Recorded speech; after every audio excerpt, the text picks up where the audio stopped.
idea that scholarship is a conversation.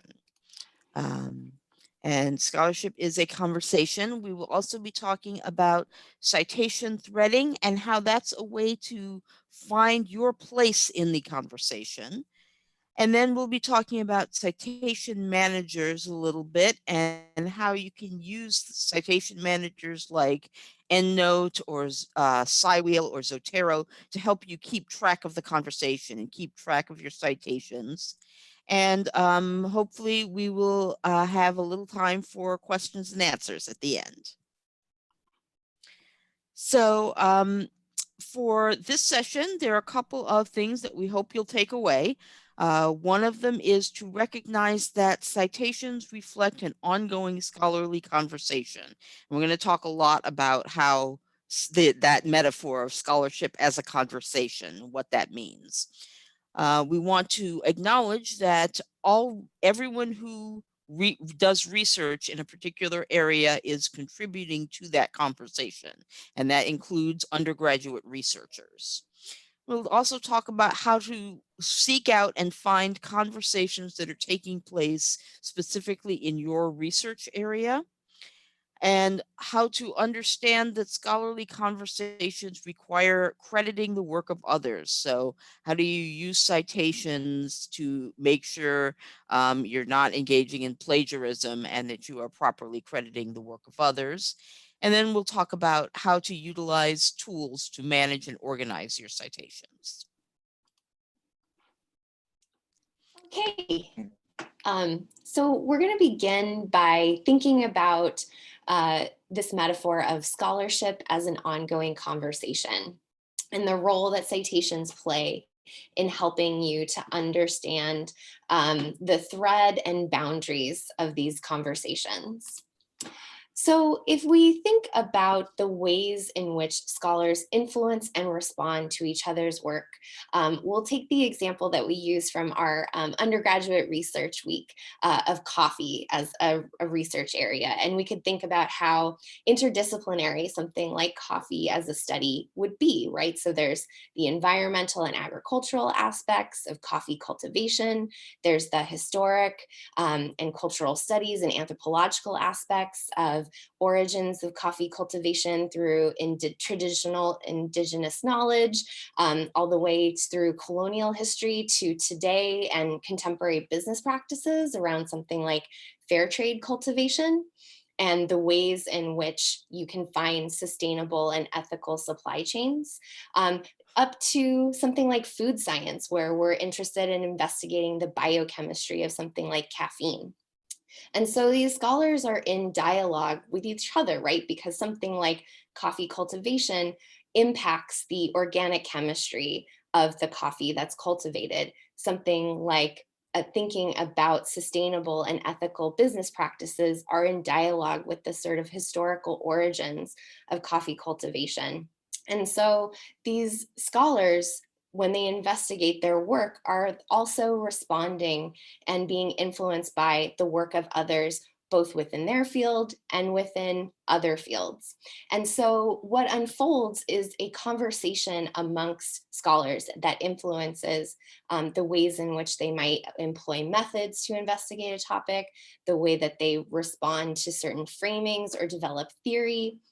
And so when you investigate a topic area, you are situating yourself amongst this scholarly conversation. And here is a great visualization of something like the history of philosophy, wherein we can see these examples of philosophers responding to and being influenced by not only the work of their peers, but for something like moral philosophy, this has been debated since time immemorial, right? And so the origin of these concepts takes place over a long historical trajectory of scholars and philosophers in dialogue with each other.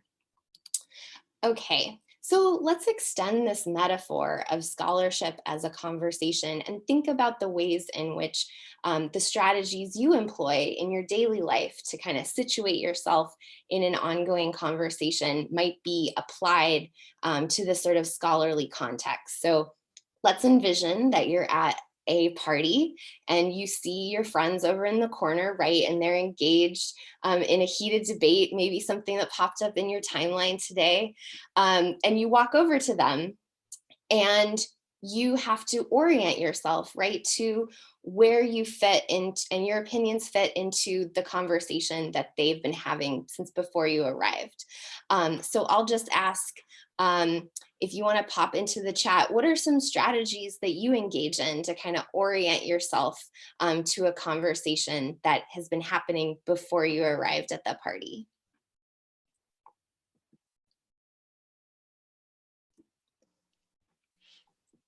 Definitely. Yeah.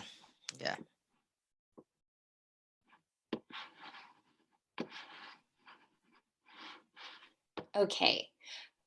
So yes, exactly. We ideally start to try to orient ourselves to a conversation by listening, right? So we're trying to get a sense of what's maybe been said, what kind of points have been offered, or critiques have maybe been made. We might ask clarifying questions. So what kind of framework is this maybe being considered through? And then ideally, once we have situated ourselves and we have an informed opinion and scope of the conversation, we're ready to offer our own opinion. And so if we apply this to a scholarly context, well, we listen by reading, right? So if we think about where scholars are having these conversations amongst themselves and amongst their disciplines, it's through something like journal articles, right? Speaking at conferences, providing interviews, or authoring books. Maybe they work on policy papers to offer best practices and positions. And then through these works, they respond to each other, right? They might say something like, I like the method that this scholar employed, but I think it maybe a better method could be employed here. And so we read and situate ourselves to get a sense of the scope of this conversation. And through our research, we pose research questions, right? That's where we get a sense of what aspects of the topic we're going to investigate, or what types of methods or frameworks we want to apply. And then ideally, once we have a clear sense of the context and the scope of the scholarly conversation going on around our topic, that's when we're ready to interject our analysis and our informed opinions. And that's through our thesis statement. So this is the way in which you contribute to this ongoing conversation, right? You are in dialogue with the scholars that you have read through your research, and then you offer your own opinion and your reflection upon their analysis. So if this scholarly communication is where this conversation is taking place, then citations are the way in which we locate those conversations. And we do that primarily by looking through the bibliography of the sources that we found to see a reflection of where these scholars have found influence and inspiration, and where they have formulated their own contribution to the scholarly conversation. So with that, I'm going to turn it over to Nancy, and she's going to speak a little bit more to this idea of a bibliography as a transcript of this scholarly conversation. Sheena? So a bibliography, or sometimes it's referred to as a references page or a works cited page. And this is where you're going to trace what influenced your research and your conclusions. It's a place where you're able to recognize the conversations where disciplinary concepts and methods and the theoretical frameworks of your discipline originated. You're also going to note which scholars are participating in the conversations and who's influenced you. One of the things that you'll notice when we're going forward is that we find a lot of our sources are citing the same people repeatedly, because these are the people who are talking about these topics specifically. It's also a way to trace conversations outside of just your discipline. So in your bibliography, you'll have sources that may not be directly related in your disciplinary area, but they are including those conversations about, if you're talking about coffee, about the economics of supply chains, the actual environmental and agricultural issues around free trade coffee and organic coffee. So there are a lot of different aspects of the conversation that may be related but not directly tied into your topic. And those will all show up in the bibliography. Okay. Another thing to note about citations is that they serve as a syntax. So each academic field of study has a particular disciplinary convention for citations, and being able to use that format and that syntax correctly indicates that you understand the professional requirements of your discipline. This, for example, is a diagram by the Council of Science or Scientific Editors, which is a group of people that are mostly dealing with writing in the STEM fields. And you'll see that there are some various aspects of the citation, that including the author, the publication year, and the title. Those are always, every citation format will have those. It's just a question of how they choose to have you write them, and how they're displayed in the actual research, the actual paper. There's many different citation formats. Some of the ones that Sheena has put a link to a guide for some of the various citation styles. As undergraduate researchers, probably the ones you will be using most of the time are going to be the APA format, which is the American Psychological Association. And that format is used in the social sciences and the sciences.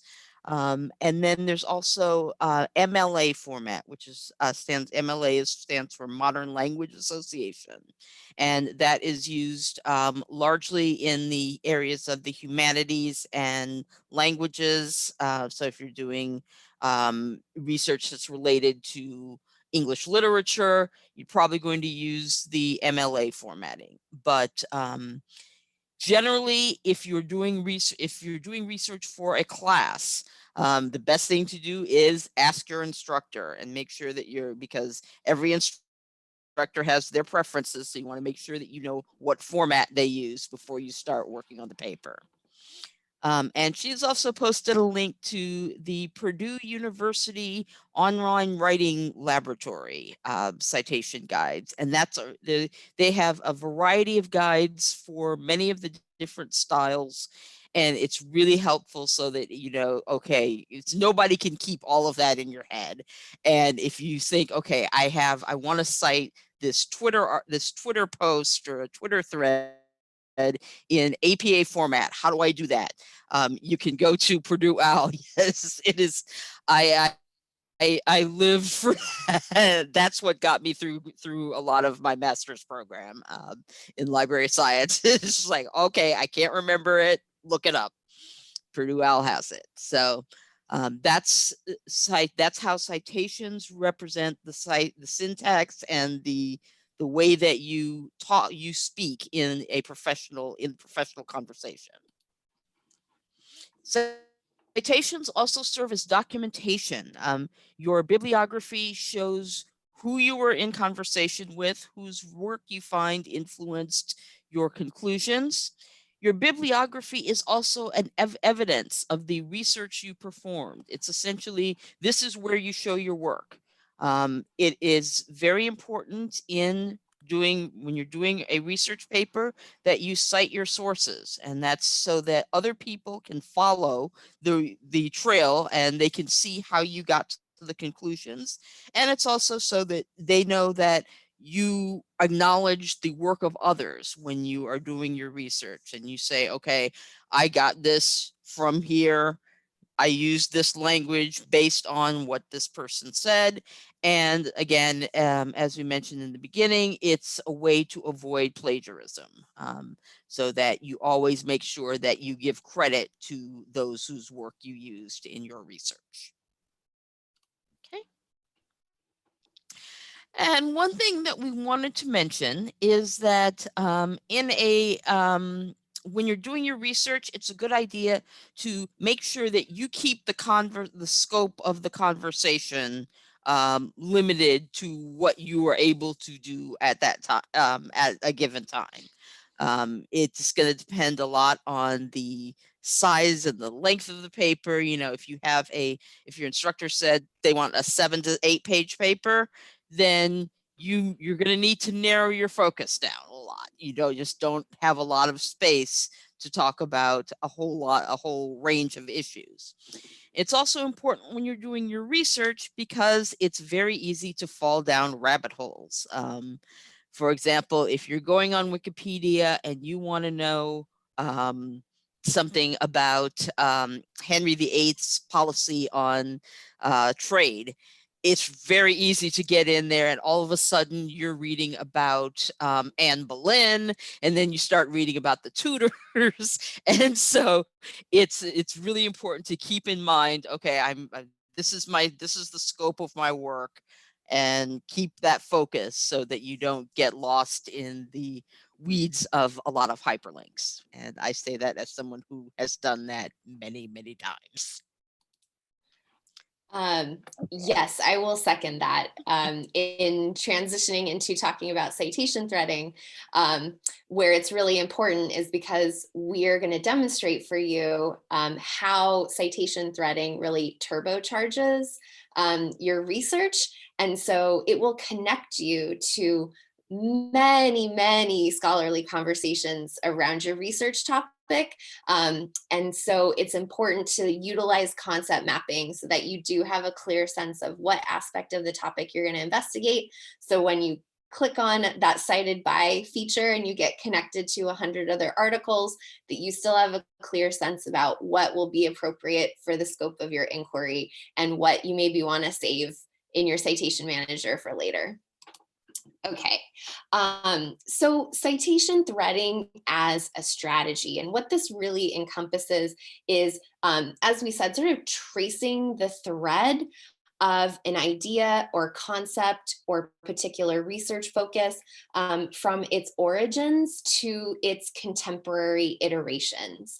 And so the techniques that you utilize for citation threading encompass finding sources from a citation. So we noted the importance of, once you have found an article or book chapter that really speaks to your topic interest, make sure that you look through the bibliography or their works cited page, because it's going to connect you to additional sources that will be of interest to your research. So looking through the bibliography and engaging in citation mining.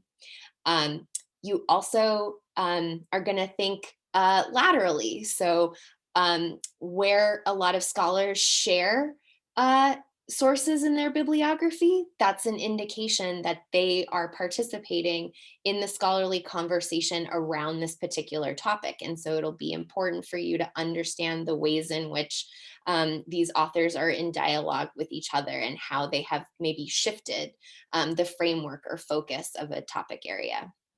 And then finally, utilizing strategies like the cited by feature in Google Scholar, or this many times cited in other articles, framing in the databases that help you to see how one author has influenced the work of others. And we're going to use three different databases, two of which are through the library, to demonstrate how you can utilize these strategies of citation threading. So we'll look at SAGE journals, we'll look at Web of Science, and we'll look at the largest academic publishing database online, which is Google Scholar. Okay, so the importance of being able to read citations is really foundational to being able to engage in citation threading. And we want to note, as Nancy mentioned, that varying disciplines have different conventions around the ways in which they document and deploy citations. So for example, you might see that in some articles that are published, some book chapters, that there are these footnotes or endnotes where there's a number that is placed, as you can see, that the number 23 is indicating to me that when I go and I look up the notes for this chapter in the back of the book, that note 23 is going to be where I'm going to connect to the source of this quotation.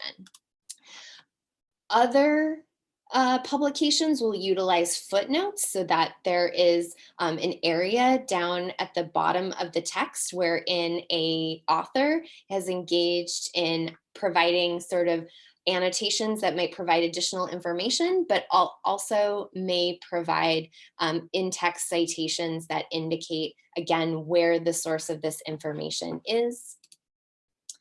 And other disciplines may engage in notations that come like at the very back of the book.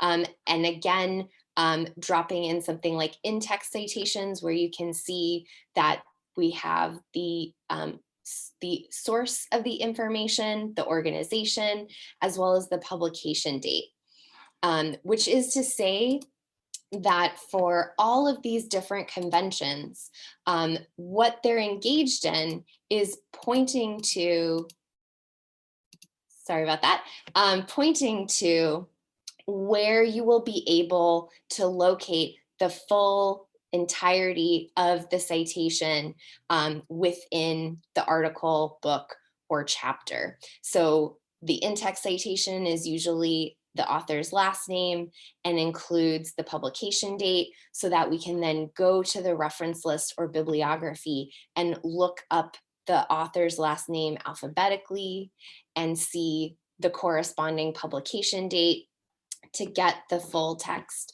of the citation. And as Nancy noted, the way in which the citation is organized is going to be different depending on the field of study, but regardless, all of the core information you need to locate that source is going to be present regardless of the order that it's arranged in. So whenever we see a citation, we're asking, what is the title of the article, chapter, or book? What is the author information? What is the date of publication? The title of the journal where the article is published, volume, issue number, page number, because these are all little breadcrumbs that have been left so that we can go and follow back the information to its source. Okay, so we're going to look at an example of finding a source from a citation. So here we've got a source, and let's say I'm looking through the bibliography and I read and I see the title of this article, Weak Coffee Certification and Co-optation in the Fair Trade Movement. And this looks like a great source for my paper. So the first thing I want to do is think about identifying the core pieces of information in the citation. So identifying the title, identifying the title of the journal where this article is published, making sure that I know what the author's last name is and the year it was published, and then the volume, issue, and page number, so I'll be able to locate it in the journal. So I'm just going to very quickly demonstrate for you. And I just want to maybe see from a nodding of heads, everyone can still see my screen share. Perfect, great. Okay, so here we are at the library homepage. And your go-to strategy for finding a source from a citation is to start with the title of the article or book and copy and paste it into the search that's available on the library homepage. And 9 times out of 10, this is going to connect you directly to the source. And you'll see that here we are, here's my article, and I can confirm, yep, Jaffe, Social Problems, 2012, this is it. And you'll see that I've got the option to download the PDF directly. But let's say it's the one time out of 10 where that copy and paste didn't quite work. And so the secondary option that we have is to use this journals A to Z, where I can look up the journal where the article was published to find it that way. So I click on journals A to Z, and I'm going to type in social problems. And this will enable me to be able to look through the journal contents. So I click on this link to be able to browse through the journal. And then this is where having that additional information from my citation is so important, because I'm going to browse. I look to my citation and see it's published in 2012. So I click 2012. I look at that volume and issue number, and I know that I'm going to click on 59, issue 1, and I think back to the page number range and know it'll be towards the end of the journal. And here it is. Here's my article, and I can again download the PDF. So what we're going to do is we're going to take just a minute here to give folks the opportunity to try this out themselves. And Nancy's dropped a link to the library homepage if you want to give this a try. And I'm going to post the citation here for you in the chat if you want to copy and paste. And we'll just give you a minute to employ this strategy. First thing you're going to ask is, what is the title? So that I can copy and paste and perform a search on the library homepage. And then from there, if you're feeling ambitious and you want to give the A to Z journal title search a try, that is another secondary sort of fail-proof method of being able to locate your article. So we'll give folks a minute to give that a try.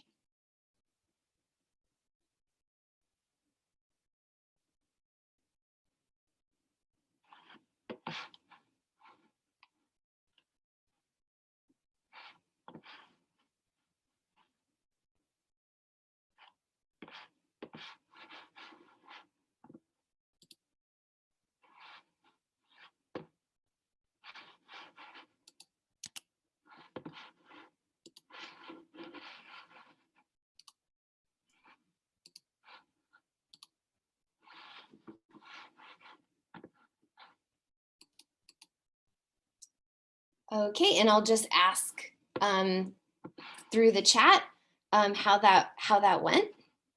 If you were able to locate that article.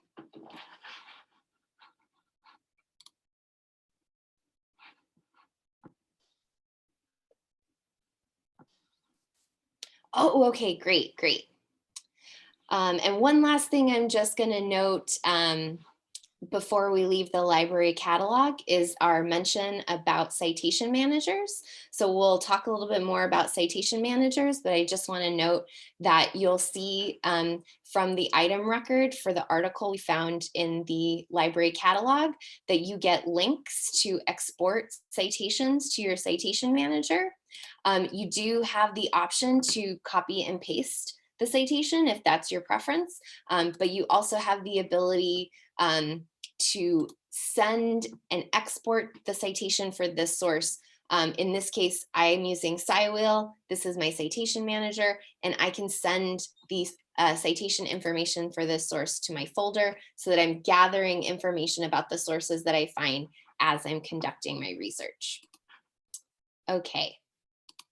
So now we're going to shift to our library databases in Google Scholar, and we wanted to keep our interactive component going, and also to demonstrate for you how effective citation threading is in terms of building your bibliography. So we've got a shared Padlet, and The way the Padlet will work is that we'll look in each of these different databases, and then we'll drop a link in the chat for you to access the sources that we find.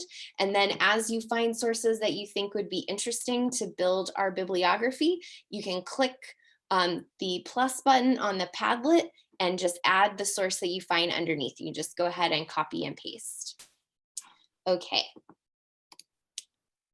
And thank you, Nancy, for dropping the link to our Padlet in the chat. So our first database that we're going to look at is Web of Science. And as I noted, it's an interdisciplinary STEM database. And the way you access databases through the library website is from our homepage is to click on that databases tile. And you'll see that you can browse the databases by subject. So if you're curious about which databases specifically have content related to your disciplinary field, you can browse by subject. We're going to look at Web of Science, which is one of the quick links here.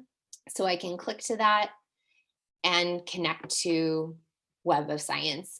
And you'll see that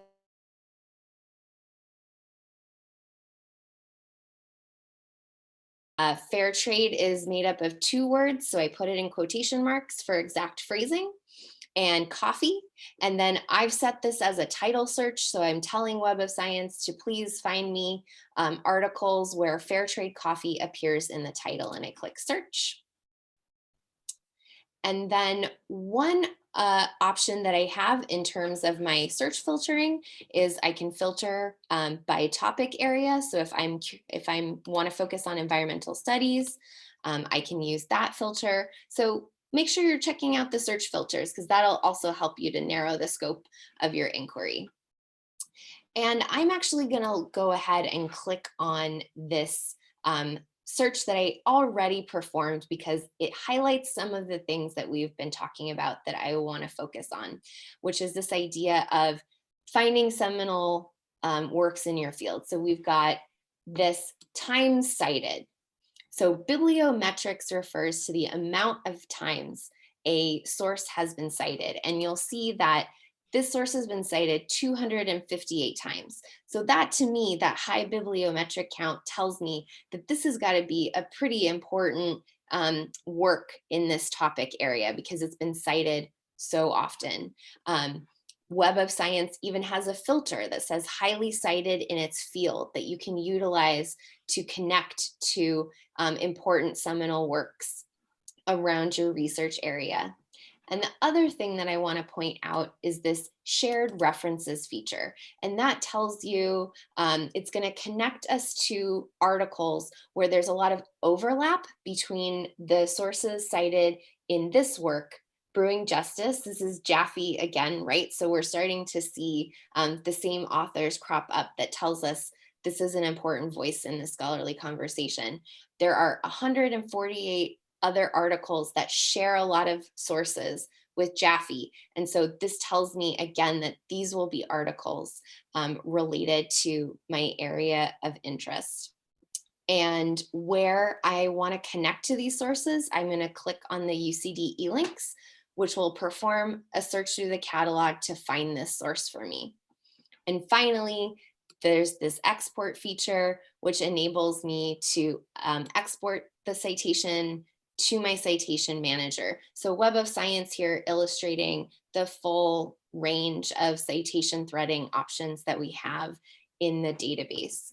And I'm just going to quickly drop the link for our Padlet so that you can see, connect to those Web of Science sources that I just noted, and where you find a source that you think would be interesting for our bibliography, if you want to go ahead and post it to our Padlet.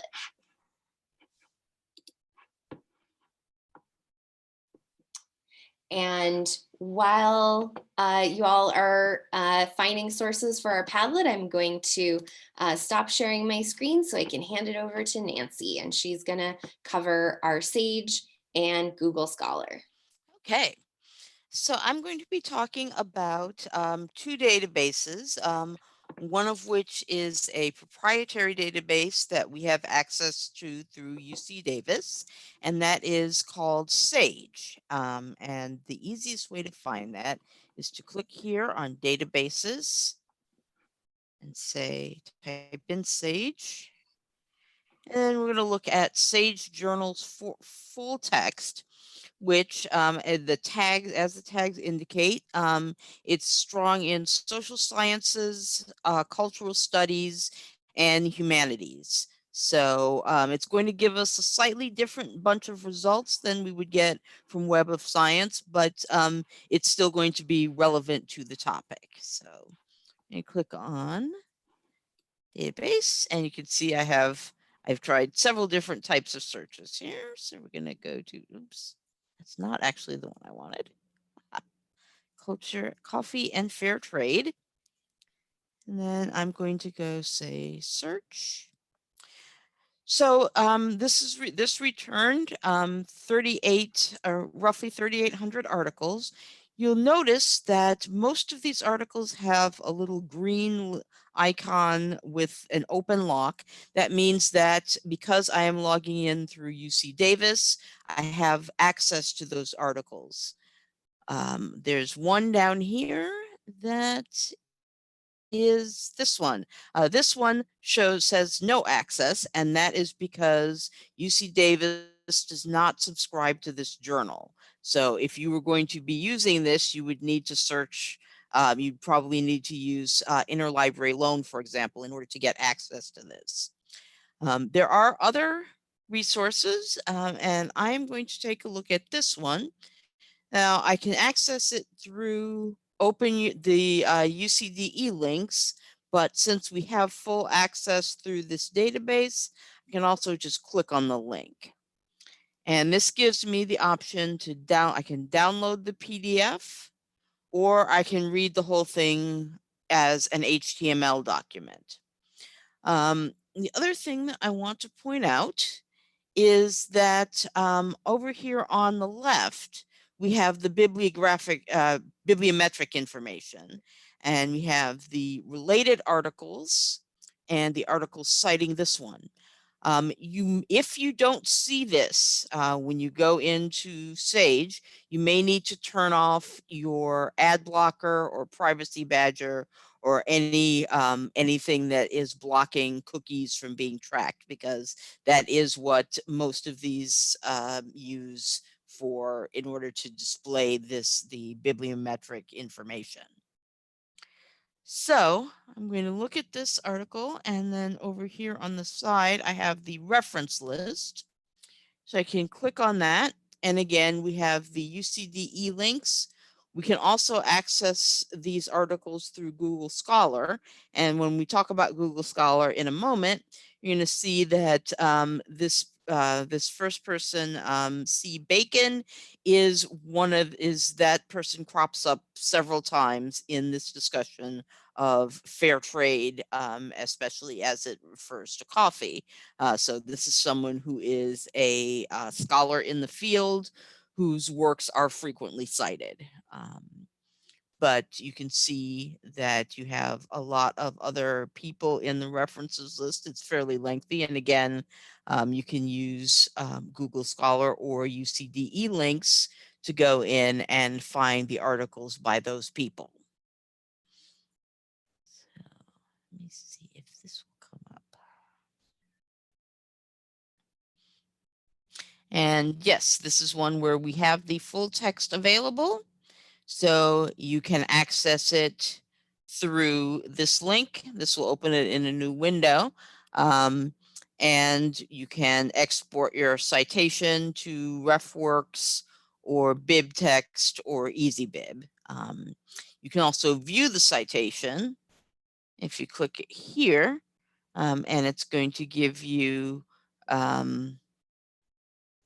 you can copy that citation to the clipboard. And again, always remember to check citations for accuracy before you actually include them in your work.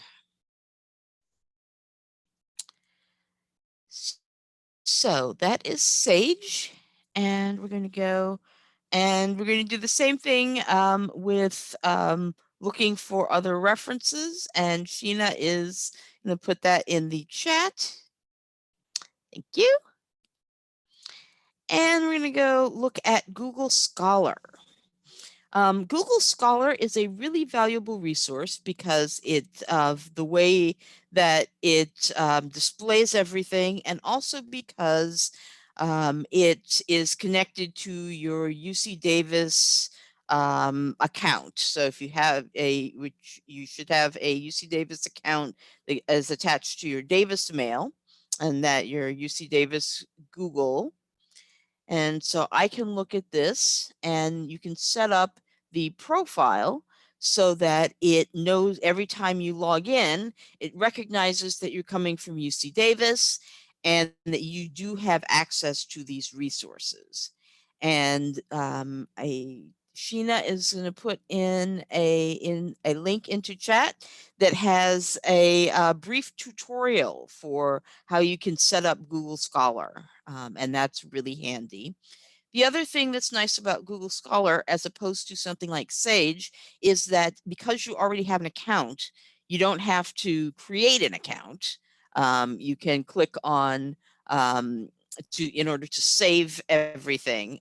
So if I want to click on my library of saved articles, I can just click on that, and I don't have to log in again and create a separate account with Sage and with Web of Science and with JSTOR. So you just have it all in one place, and that's kind of handy. So to search, I'm going to search for coffee and fair trade. And you'll see that we get a lot of results. You can tell it to sort by the relevance of the term, by date. You can narrow the range of the search over there. And I am going to look at this article here, Fair Trade Organic Coffee Production in Nicaragua. And you can see here that there's the stars clicked, which means that I have saved this to my library. I can click on this link, the quotation marks here, and it'll give me the MLA, APA, Chicago, Harvard style, and Vancouver style. I also have, it also exports to these 4 citation managers. And this tells me that it's cited by 318 people, so that's a fair number of people. It'll give me, I can click on that link, and this is going to take me to show these are the people who cited this article. So I can look at these articles. And I can also see related articles. And again, we have, this is another article by C.M. Bacon. Another article by C.M. Bacon.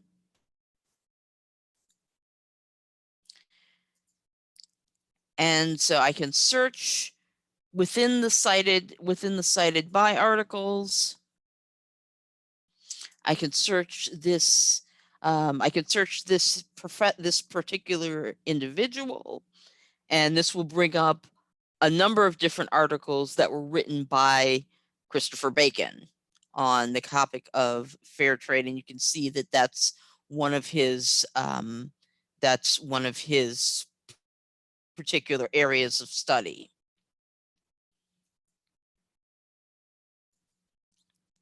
So if I wanted to look at the original article, this is going to take me to Science Direct. And then again, we will see these references, and you see the references and the number, the bibliometric information, the number of times it's been included in a citation index. We can see other recommended articles, and we can go to the references. And again, we see the that we have a number of references, but that are by the same people. You can also click on this link here, and that takes me back to where it was initially cited in the paper. So I can see that this is these are some stats that came from the Fair Trade Labeling Organizations International in 2007. Okay, and so let's put in the Google Scholar tutorial link, and this is actually going to take you, instead of taking you to an individual article, it's going to take you back to the Google Scholar search, so that you can see how you can use that entire search as a source of references to chain from. All right, and just looking at our time here, I'm gonna pivot to talking about the role of citation managers. So we have mentioned them in terms of a means of saving your work as you go. You'll see that the library can connect you to a variety of citation managers. So Nancy will drop the link in the chat in terms of making a comparison between the various citation managers that you have access to at UC Davis. The one that I'm just going to show for you really quickly is the one that I utilize, which I noted, which is SciWheel. And in addition to being a point of organization for storing your citation information, you'll see that I've created a Fair Trade Coffee project folder in SciWheel so that I save all of the sources related to fair trade coffee as I'm finding them in the catalog and doing the reference searches as I find them in the databases. And you'll see here within Google Scholar, because I have SciWheel set up, when I click on the citation note, it automatically connects me to my SciWheel folder. And because I've made that Fair Trade Coffee folder, I can just easily add that as I find sources in Google Scholar. And what I wanted to note is that in addition to then helping you stay organized as you gather sources, what else your citation managers can do is they can serve as an actual repository for the articles. So you can see here that I've uploaded the PDF for this article into SciWheel. And in addition to saving all of my articles, it actually also has a notes feature. So you can see I've started to create some notes. I've added tags. So this particular article relates to consumer behavior. And so when I click on the consumer behavior tag, it's going to connect me to all of the articles where I have tagged as being related to the consumer behavior aspect of my research. And by uploading the PDF into my folder, you can see I'm able to highlight and make notes directly here into SciWheel. So it's also helping me to store and keep track of and organize the sources after I've found them. And finally, what the citation managers also do is they will have plugins for either Microsoft Word or Google Docs, depending on your preference. And you can see I've added my SciWheel plugin here so that when I click on it, it opens up this tab. And I've already set up my citation and bibliography preferences to APA 7. And because I've organized by folders, I can go ahead and select my Fair Trade Coffee folder, and it pulls up all of the sources for me to work on my lit review. And you'll see that I'm able to then just go ahead and pop the in-text citation for those sources directly into my writing, because I know something that often happens is you're so concerned about being able to build out your writing, and that seems like the most labor intensive part of the process. And sometimes we forget to then put our in-text citations in as we're writing. We think, well, that's not the part that concerns me right now. I'll go back and put the in-text citations in later. So the real value of these citation managers is that you can plug them in as you're writing, so that you can keep track of, the distinction between what's your own writing and analysis and what are pieces of information that you found from your sources of information. And that'll help you to be proactive and avoid coming into concern with plagiarism. Okay.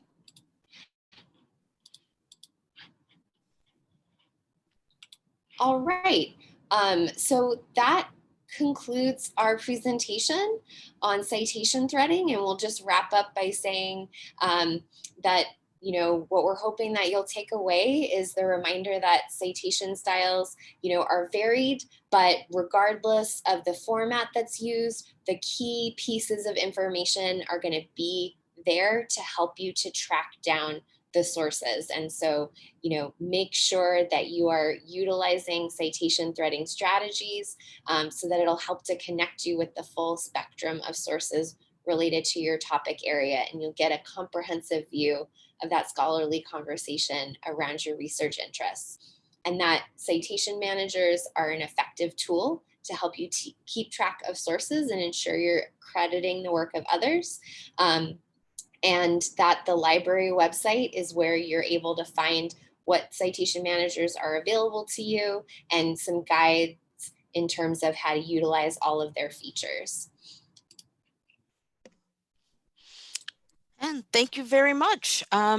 We appreciate your taking the time to come and listen to us talk about citations and citation managers. If you want to follow up on anything that we've covered today, you can always contact us, either Sheena or I directly. You can also contact the student services librarians at studentservices@ucdavis.edu. And that mail goes to the department. So thank you very much. And please don't forget to fill out the survey so that we all know how we can improve things for next time. If you have any questions, any concerns, then we will be happy to address those. Thank you. Thank you both. And we do actually have a question from Josiah that I wanted to bring up. And Okay. they ask, do you prefer a certain kind of Google Scholar link, i.e. An article, a research paper, type of article, etc.? It really depends on what you're working on. And right now, especially with COVID, it depends on what's going to be available. It's a lot easier to find journal articles online that in a lot of cases than to find books. It can be a lot trickier sometimes to find the electronic books online. So and again, it depends on what your topic is.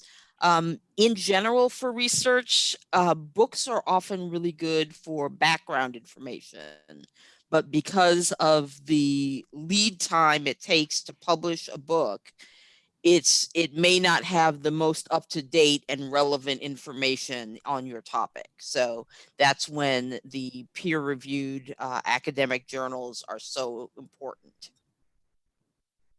Awesome, thank you.